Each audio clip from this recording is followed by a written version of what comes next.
السلام علیکم ناظرین، میں ہوں مہرین امین۔ سب سے پہلے شامل کرتے ہیں نیوز ہیڈ لائنز۔ وزیر اعلیٰ کے پی ہاؤس میں بنوں کی صورتحال پر جرگہ، امائندین نے مطالبات پیش کر دیے۔ بنوں واقعے پر جرگے کا مطالبہ، ایپیکس کمیٹی کا اجلاس 25 جولائی کو طلب۔ جرگے کے مطالبات ایپیکس کمیٹی میں پیش کیے جائیں گے۔ پی ٹی آئی سیکریٹری اطلاعات رؤف حسن جسمانی ریمانڈ پر ایف آئی اے کے حوالے۔ بیرسٹر گوہر کا کہنا تھا کہ ہمیں کسی سے حب الوطنی کے سرٹیفکیٹ کی ضرورت نہیں۔ بیرسٹر گوہر کا بھوک ہڑتال کیمپ لگانے کا اعلان۔ پاکستان کی ترقی کے لیے سب کو محنت کرنا ہے، وزیر اعظم نے ملک کی برآمدات $60 ارب سالانہ پر پہنچانے کا ہدف دے دیا۔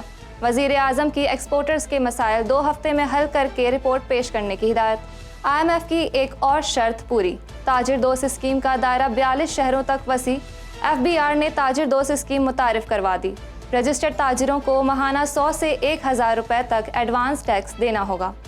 وزیر خزانہ کی فچ ریٹنگ کے نمائندوں سے ورچوئل ملاقات، فچ کی جانب سے اقتصادی اشاریوں میں بہتری کا اعتراف۔ وزیر خزانہ کا کہنا ہے کہ ملک میں مہنگائی میں کمی اور مالی ذخائر میں استحکام آیا ہے۔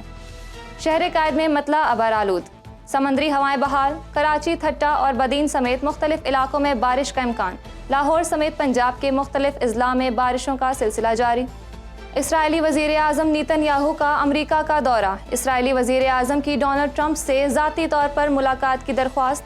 نیتن یاہو کا کہنا تھا کہ میں 2 طرفہ حمایت حاصل کرنے کی کوشش کروں گا۔ ٹرمپ پر حملہ، ڈائریکٹر سیکرٹ سروس نے سیکیورٹی ناکامی کی ذمہ داری قبول کر لی۔ ڈائریکٹر سیکرٹ سروس کا کہنا تھا کہ ٹرمپ پر قاتلانہ حملہ سیکرٹ سروس کی تاریخ میں بڑی آپریشنل ناکامی ہے۔ فائرنگ کے واقعے میں قبل سابق صدر کی سیکیورٹی بڑھا دی گئی تھی۔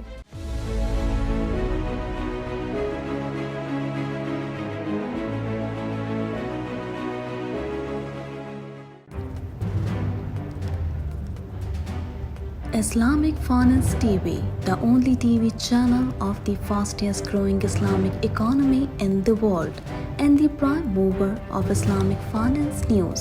Follow us on our social media handles and watch our reports and educational program at www.islamicfinancetv.com.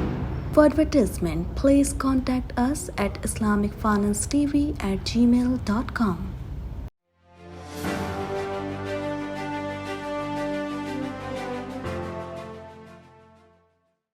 Khyber Pakhtunkhwa کے ضلع بنوں کے جرگہ امائدین نے وزیر اعلیٰ علی امین گنڈاپور کو 11 مطالبات پیش کر دیے، جس میں ہر قسم کے طالبان کے مستقل خاتمے پر زور دیا گیا ہے۔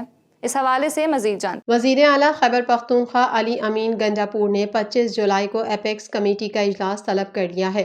خیبر پختونخوا کے ضلع بنوں کے جرگہ امائدین نے وزیر اعلیٰ علی امین گنڈاپور کو 11 مطالبات پیش کر دیے، جس میں ہر قسم کے طالبان کے مستقل خاتمے پر زور دیا گیا ہے۔ تفصیلات کے مطابق گزشتہ روز وزیر اعلیٰ خیبر پختونخوا علی امین گنڈاپور سے بنوں امن دھرنے میں شامل جرگے کے ارکان نے ملاقات کی۔ اس موقع پر چیف سیکریٹری اور آئی جی خیبر پختونخوا پولیس سمیت دیگر متعلقہ حکام بھی موجود تھے۔ ملاقات کے دوران جرگے امائدین اور مشران نے وزیر اعلیٰ کو 11 مطالبات پیش کیے، جس میں بنوں میں عزم، استحکام، پاکستان آپریشن کی مخالفت، اچھے اور برے طالبان کے مراکز کا مستقل طور پر خاتمے کا مطالبہ کیا گیا۔ جرگے نے آپریشن عزم استحکام کی مخالفت اور مسلح گروپوں کے خاتمے کا مطالبہ کیا ہے۔ پولیس کو بااختیار بنانے اور رات کو گشت کرنے پر بھی زور دیا گیا۔ جرگے نے سرچ آپریشن یا دہشت گردوں کے خلاف کارروائی سیکیورٹی فورسز کے بجائے CTD کو کرنے اور لاپتہ افراد کو عدالتوں کے سامنے پیش کرنے کے مطالبات بھی وزیر اعلیٰ خیبر پختونخوا کو پیش کیے، جنہیں ایپیکس کمیٹی کے سامنے رکھنے کا فیصلہ کیا گیا۔ جرگہ مشران نے مطالبہ کیا کہ مدارس، گھروں پر بلا جواز چھاپے نہ مارے جائیں تاکہ عوام میں اشتعال انگیزی اور بے چینی نہ پھیلے۔ بیڈ طالبان کے خلاف CTD کو مقامی سطح پر کارروائی کا مکمل اختیار دیا جائے، جو بلا روک ٹوک اور دباؤ کے اقدامات کرے۔ جرگے نے مطالبہ کیا کہ دہشت گردی میں زخمی پولیس اہلکاروں کا علاج CMH میں کیا جائے اور تمام زخمیوں کو فوری منتقل کیا جائے۔ وزیر اعلیٰ نے جرگہ امائدین کے مطالبات سننے کے بعد 2 روز کے اندر صوبائی ایپیکس کمیٹی کا اجلاس بلانے کا عندیہ دیا اور یقین دہانی کرائی کہ مذکورہ مطالبات ایپیکس کمیٹی میں پیش کیے جائیں گے۔ چیئرمین PTI بیرسٹر گوہر کا کہنا ہے کہ PTI نے ہمیشہ دہشت گردی کی مذمت کی ہے، ہمیں کسی سے حب الوطنی کے سرٹیفکیٹ کی ضرورت نہیں۔ مزید جانتے ہیں اس رپورٹ میں۔ جوڈیشل مجسٹریٹ نے PTI کے سیکریٹری اطلاعات رؤف حسن کا 2 روزہ جسمانی ریمانڈ منظور کر لیا۔ Chairman P T I barrister Gohar کا کہنا ہے کہ پی ٹی آئی نے ہمیشہ دہشت گردی کی مذمت کی ہے، ہمیں کسی سے حب الوطنی کے سرٹیفکیٹ کی ضرورت نہیں۔ چیئرمین پاکستان تحریک انصاف بیرسٹر گوہر علی خان نے کہا کہ آج ہم بھوک ہڑتالی کیمپ لگا رہے ہیں، بھوک ہڑتالی کیمپ روٹیشن کے ساتھ چلائیں گے، ہمارے ارکان اسمبلی اس کیمپ میں شرکت کریں گے۔ بیرسٹر گوہر نے کہا کہ باور کرانا چاہتے ہیں کہ پاکستان تحریک انصاف محب وطن جماعت ہے، تحریک انصاف پر کوئی پابندی نہیں لگ سکتی۔ بانی پی ٹی آئی کا نظریہ تمام پابندیوں سے بالاتر ہو کر نکلے گا۔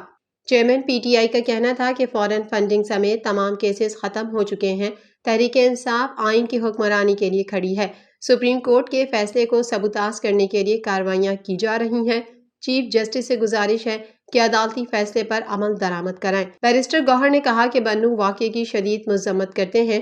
میڈیا سے گفتگو کے دوران chairman P T I barrister Gohar Ali Khan نے کہا ہے کہ بھارتی آرمی چیف کے بیان کی مذمت کرتے ہیں، پاک فوج مضبوط تھی اور پاکستان کے تحفظ کے لیے مضبوط رہے گی۔ دوسری جانب ایف آئی اے نے پی ٹی آئی کے سیکریٹری اطلاعات رؤف حسن اور کارکنان کو جوڈیشل مجسٹریٹ عباس شاہ کی عدالت میں پیش کیا۔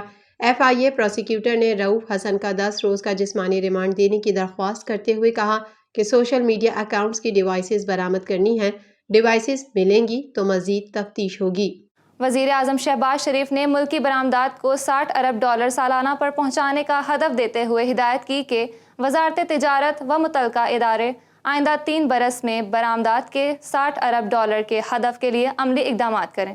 مزید جانتے ہیں اس رپورٹ میں۔ اسلام آباد میں وزیر اعظم محمد شہباز شریف کی زیر صدارت قومی ترقی برآمدات بورڈ کا اجلاس منعقد ہوا، جس میں وزیر اعظم نے کہا کہ الحمدللہ گزشتہ مالی سال ملکی برآمدات $30 ارب سے زیادہ رہیں۔ حکومتی پالیسیوں کی بدولت انفارمیشن ٹیکنالوجی برآمدات $3.2 ارب سے تجاوز کر گئیں، جو خوش آئند امر ہے۔ وزیر اعظم شہباز شریف نے ملکی برآمدات کو $60 ارب سالانہ پر پہنچانے کا ہدف دیتے ہوئے ہدایت کی کہ وزارت تجارت و متعلقہ ادارے آئندہ 3 برس میں برآمدات کے $60 ارب کے ہدف کے لیے عملی اقدامات کریں۔ مزید ہدایات دیتے ہوئے وزیر اعظم نے کہا کہ وزارت تجارت برآمدات کی استعداد رکھنے والے شعبوں کے نمائندوں کے ساتھ مل کر پالیسی تجاویز کو حتمی شکل دیں، جبکہ زرعی برآمدات میں مزید اضافے کے لیے وزارت قومی غذائی تحفظ صوبوں کے ساتھ مل کر ایکسٹینشن سروسز کی بہتری کے لیے کام کرے، معیاری بیج اور زرعی اجناس کی مزید پروسیسنگ کر کے ان کی برآمدات یقینی بنائی جائیں۔ اجلاس میں وزیر اعظم نے ہدایت کی کہ برآمد کنندگان کے نشاندہی کردہ مسائل کو آئندہ 2 ہفتے میں حل کر کے رپورٹ پیش کی جائے۔ انہوں نے کہا کہ ہر 1.5 ماہ بعد قومی ترقی برآمدات بورڈ کے اجلاس کی بذات خود صدارت کروں گا۔ پاکستان کی ترقی کے لیے سب کو محنت کرنا ہے۔ مشکل حالات کے باوجود پاکستان کی برآمدات بڑھانے میں اپنا کردار ادا کرنے والی کاروباری شخصیات اور سرمایہ کاروں کو سلام پیش کرتے ہیں۔ برآمدات میں اضافے سے متعلق وزیر اعظم نے کہا کہ پاکستانی اشیاء کی برآمدات میں اضافے اور ان کی منفرد پہچان بنانے کے لیے ریسرچ اینڈ ڈیولپمنٹ، جدت اور برانڈ ڈیولپمنٹ پر کام کیا جائے۔ ایف بی آر کی جانب سے برآمد کنندگان کے ریفنڈز میں کسی قسم کا تعطل قبول نہیں کیا جائے گا۔ دنیا بھر میں پاکستانی سفارت خانوں میں ٹریڈ آفیسرز ان ممالک میں پاکستانی اشیاء کی برآمد اور پاکستانی برآمد کنندگان کی رہنمائی میں اپنا کردار ادا کریں۔ وزیر اعظم نے کہا کہ صنعتوں کے لیے بجلی کی لاگت کو کم کرنے کے لیے وزارت بجلی ایک جامع منصوبہ پیش کرے۔ دنیا بھر میں نجی شعبہ کسی بھی ملک کی ترقی میں کلیدی کردار ادا کرتا ہے۔ نجی شعبے کے مسائل کے حل کے لیے انہیں پالیسی کی تشکیل کے عمل کا حصہ بنایا جائے۔ فیڈرل بورڈ آف ریونیو نے تاجر دوست اسکیم متعارف کروا دی، جس کا دائرہ 6 کے بجائے 42 شہروں تک بڑھا دیا ہے۔ مزید جانتے ہیں اس رپورٹ میں۔ آئی ایم ایف کی ایک اور شرط پوری کرتے ہوئے دکانداروں اور چھوٹے تاجروں کو ٹیکس نیٹ میں لانے اور ان سے ٹیکس وصول کرنے کے لیے فیڈرل بورڈ آف ریونیو نے تاجر دوست اسکیم متعارف کروا دی، جس کا دائرہ 6 کے بجائے 42 شہروں تک بڑھا دیا ہے۔ رجسٹرڈ تاجروں کو ماہانہ 100 سے 1000 روپے تک ایڈوانس ٹیکس دینا ہوگا، جس کا تعین دکانوں کی فیئر مارکیٹ ویلیو کے حساب سے ہوگا، جبکہ دکانوں کی فیئر مارکیٹ ویلیو کا تعین ایف بی آر خود کرے گا۔ ایف بی آر کے مطابق اس اسکیم کا اطلاق چھوٹے تاجروں، دکانداروں، ہول سیلرز، ریٹیلرز، مینوفیکچررز کم ریٹیلرز، امپورٹر کم ریٹیلرز پر ہوگا۔ تاجر اور دکاندار ٹیکس آسان نامی موبائل ایپ یا ایف بی آر کے ویب پورٹل پر رجسٹریشن کروا سکیں گے، جبکہ رضاکارانہ طور پر رجسٹر نہ کرنے کی صورت میں ایف بی آر خود سے مذکورہ تاجر کو نیشنل بزنس رجسٹری میں شامل کر لے گا۔ ایف بی آر نے اس حوالے سے رولز کا نوٹیفیکیشن بھی جاری کر دیا ہے، جس کے مطابق اسکیم میں ایبٹ آباد، اٹک، بہاول نگر، بہاولپور، چکوال، ڈیرہ اسماعیل خان، فیصل آباد، گھوٹکی، گجرات، گوادر، حافظ آباد، ہری پور، حیدرآباد، اسلام آباد، جھنگ، قصور، جہلم، خوشاب، لاہور، لاڑکانہ، لسبیلا، لودھرا، منڈی بہاؤدین، مانسہرہ، مردان، میرپور خاص، ملتان، ننکانہ، نارووال، پشاور، کوئٹہ، رحیم یار خان، راولپنڈی، ساہیوال، سرگودھا، شیخوپورہ، سیالکوٹ، سکھر اور ٹوبا ٹیک سنگھ کو بھی شامل کر لیا گیا ہے۔ اس اسکیم کا آغاز ابتدائی طور پر پاکستان کے 6 بڑے شہروں سے ہو رہا ہے، جن میں کراچی، لاہور، اسلام آباد، راولپنڈی، پشاور اور کوئٹہ شامل ہیں۔ FBR حکام کے مطابق ٹیکس نیٹ میں اضافے کے اس اقدام کے تحت ماہانہ ایڈوانس انکم ٹیکس کی پہلی وصولی 15 جولائی سے شروع ہو گئی اور کم از کم ایڈوانس ٹیکس سالانہ 1200 روپے ہوگا۔ وفاقی وزیر خزانہ محمد اورنگزیب کا کہنا ہے کہ ملک میں مہنگائی میں کمی اور مالی ذخائر میں استحکام آیا ہے۔ مزید جانتے ہیں اس رپورٹ میں۔ وزیر خزانہ محمد اورنگزیب نے فچ ریٹنگ کے نمائندوں سے ورچوئل ملاقات کی۔ اجلاس میں وزارت کے اعلیٰ حکام نے بھی شرکت کی۔ فچ کی جانب سے پاکستان کے اقتصادی اشاریوں میں بہتری کا اعتراف کیا گیا۔ وزیر خزانہ نے نئے مالی سال کے اہم معاشی اہداف کے حوالے سے فچ نمائندوں کو بریفنگ دی۔ وزیر خزانہ کے مطابق آنے والے 3 سالوں میں ٹیکس ٹو GDP تناسب 3% تک بڑھانے کا ہدف رکھا گیا۔ مالی سال 2025 کے لیے GDP کے 1% کا بنیادی سرپلس بھی حاصل کیا جائے گا۔ IMF معاہدے کے ذریعے اقتصادی اصلاحات کے ایجنڈے کو تقویت ملے گی۔ وزارت خزانہ کے اعلامیے کے مطابق فچ کی جانب سے پاکستان کے اقتصادی اشاریوں میں بہتری کا اعتراف کیا گیا۔ وزیر خزانہ نے نئے مالی سال کے اہم معاشی اہداف کے حوالے سے فچ نمائندوں کو بریفنگ دی۔ انہوں نے بتایا کہ مالی سال 2025 میں اپنے محصولات کو GDP کے 1.5% تک بڑھائیں گے۔ وزیر خزانہ نے مزید کہا کہ مہنگائی میں کمی اور مالی ذخائر میں استحکام آیا ہے۔ ترسیلات زر میں گزشتہ مالی سال 7.7% کا اضافہ ہوا ہے۔ 1.5 لاکھ سے زائد پرچون فروشوں کا ٹیکس دہندگان کے طور پر اندراج کرایا گیا ہے۔ IT کے شعبے کی درآمدات $3 ارب سے تجاوز کر گئی ہیں۔ انہوں نے کہا کہ مالی سال 2025 کے لیے GDP کے 1% کا بنیادی سرپلس بھی حاصل کیا جائے گا۔ IMF معاہدے کے ذریعے اقتصادی اصلاحات کے ایجنڈے کو تقویت ملے گی۔ مالی سال 2025 میں اپنے محصولات کو GDP کے 1.5% تک بڑھائیں گے۔ شہر قائد میں مطلع ابرآلود اور سمندری ہوائیں بحال ہونے سے کہیں کہیں ہلکی بارش اور بوندا باندی کا امکان ہے۔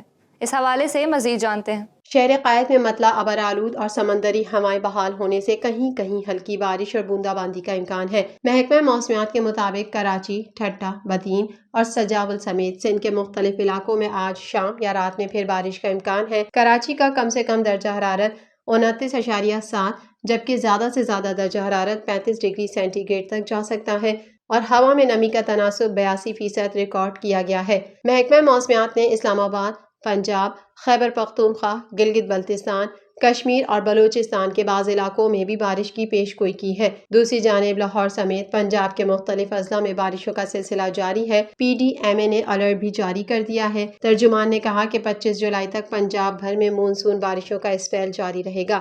آج اور کل جنوبی پنجاب کے بیشتر اضلاع میں آندھی اور تیز بارش کے امکانات موجود ہیں۔ ترجمان PDMA کے مطابق گجرانوالہ، گجرات، سیالکوٹ، حافظ آباد، جہلم، منڈی بہاؤدین، سیالکوٹ میں بھی بارش ریکارڈ ہوئی ہے۔ اسرائیل کے وزیر اعظم بنیامین نیتن یاہو امریکہ کے صدر جو بائیڈن کے صدارتی دور سے دستبردار ہونے کے 1 روز بعد واشنگٹن DC کا دورہ کر رہے ہیں۔ مزید جانتے ہیں اس رپورٹ میں۔ اسرائیل کے وزیر اعظم بنجامن نیتن یاہو امریکہ کے صدر جو بائیڈن کے صدارتی دور سے دستبردار ہونے کے 1 روز بعد واشنگٹن DC کا دورہ کر رہے ہیں۔ ماہرین کے مطابق امریکی سیاست میں ممکنہ تبدیلی کے پیش نظر ایسا لگ رہا ہے کہ اسرائیلی رہنما کے دورے کا مقصد اگلی امریکی انتظامیہ کے ساتھ تعلقات کی بنیاد رکھنا ہے۔ میڈیا رپورٹ کے مطابق اسرائیلی وزیر اعظم نیتن یاہو نے سابق امریکی صدر ڈونلڈ ٹرمپ سے ذاتی طور پر ملاقات کی درخواست کر دی، تاہم ڈونلڈ ٹرمپ نے نیتن یاہو سے ملاقات کے لیے ابھی تک حامی نہیں بھری ہے۔ امریکہ کے دورے پر روانہ ہونے سے قبل اسرائیلی وزیر اعظم بنیامین نیتن یاہو کا کہنا تھا کہ میں 2 طرفہ حمایت حاصل کرنے کی کوشش کروں گا جو اسرائیل کے لیے بہت اہم ہے۔ انہوں نے کہا کہ وہ دونوں اطراف کے دوستوں کو بتائیں گے کہ اس بات سے قطع نظر کہ امریکی عوام کس کو اپنا اگلا صدر منتخب کرتے ہیں، اسرائیل مشرق وسطیٰ میں امریکہ کا ناگزیر اور مضبوط اتحادی رہے گا۔ بائیڈن کے فیصلے نے غزہ جنگ کے اہم موڑ پر امریکہ اسرائیل کے تعلقات کو مزید غیر یقینی بنا دیا ہے۔ جون میں جب نیتن یاہو کے دورے کا اعلان کیا گیا تھا تو بہت سے لوگوں نے غزہ میں جنگ بندی کے معاہدے کے بغیر دورے کے وقت پر سوال اٹھایا تھا۔ امریکہ کی نائب صدر کیملا ہیرس کے معاون کے مطابق نیتن یاہو صدر بائیڈن سے طے شدہ ملاقات کے علاوہ ہیرس سے وائٹ ہاؤس میں ملیں گے۔ کیملا ہیرس کے معاون کے مطابق نائب صدر کا اپنے پورے کیریئر کے دوران اسرائیل کی سلامتی کے لیے غیر متزلزل عزم رہا ہے۔ بدھ کو کانگریس سے نیتن یاہو کی تقریر کے دوران سینٹ کے چیمبر کی صدارت کرنے کے بجائے کیملا ہیرس سیاہ فام گروہ زیٹا فائی بیٹا سے خطاب کے لیے ریاست انڈیانا کے شہر انڈیانا پولس جائیں گی۔ کانگریس کے درجنوں ڈیموکریٹک ارکان نیتن یاہو کی تقریر کا متوقع طور پر بائیکاٹ کریں گے۔ امریکی سیکیورٹی سروس کی ڈائریکٹر کمبرلی چیٹل نے ٹرمپ پر حملے میں سیکیورٹی ناکامی کی ذمہ داری قبول کر لی۔ مزید جانتے ہیں اس رپورٹ میں۔ امریکی سیکرٹ سروس کی ڈائریکٹر کمبرلی چیٹل نے ٹرمپ پر حملے میں سیکیورٹی ناکامی کی ذمہ داری قبول کر لی۔ کانگریس میں پیشی کے دوران سیکرٹ سروس کی ڈائریکٹر نے کہا کہ secret service agency Donald Trump کے تحفظ کے مشن میں ناکام ہوئی۔ میں ٹرمپ کی ریلی میں سیکیورٹی ناکامی کی مکمل ذمہ داری لیتی ہوں۔ سابق امریکی صدر ڈونلڈ ٹرمپ پر قاتلانہ حملے میں سیکیورٹی ناکامی پر امریکی ایوان نمائندگان کی کمیٹی میں سماعت ہوئی، جس میں کمبرلی چیٹل نے کہا کہ ٹرمپ پر قاتلانہ حملہ سیکرٹ سروس کی تاریخ میں بڑی آپریشنل ناکامی ہے۔ سیکرٹ سروس کی بنیادی ذمہ داری ہماری قومی رہنماؤں کا تحفظ ہے۔ امریکی سیکرٹ سروس کی ڈائریکٹر کمبرلی چیٹل نے کہا کہ فائرنگ کے واقعے سے قبل سابق صدر کی سیکیورٹی بڑھا دی گئی تھی۔ انہوں نے کہا کہ مہم سے قبل سابق صدر کی سیکیورٹی میں اضافہ کر دیا گیا تھا اور خطرات بڑھنے کے ساتھ ساتھ اس میں بتدریج اضافہ کیا جاتا رہا۔ انہوں نے کہا کہ سیکرٹ سروس نے ٹرمپ کی انتخابی مہم کی جانب سے ریلی کے لیے مانگی گئی سیکیورٹی فراہم کی۔ انہوں نے ریپبلکن اور ڈیموکریٹک رہنماؤں کے لیے اس دن کے سیکیورٹی پلان سے متعلق مخصوص سوالات کا جواب دینے سے انکار کر دیا۔ خیال رہے کہ پنسلوینیا میں ڈونلڈ ٹرمپ قاتلانہ حملے میں زخمی ہوئے تھے، جبکہ اس حملے میں 2 افراد ہلاک ہوئے تھے۔ نیوز بلیٹن سے فی الحال اتنا ہی۔ اپنی میزبان مہرین امین کو دیجیے اجازت۔ اللہ حافظ۔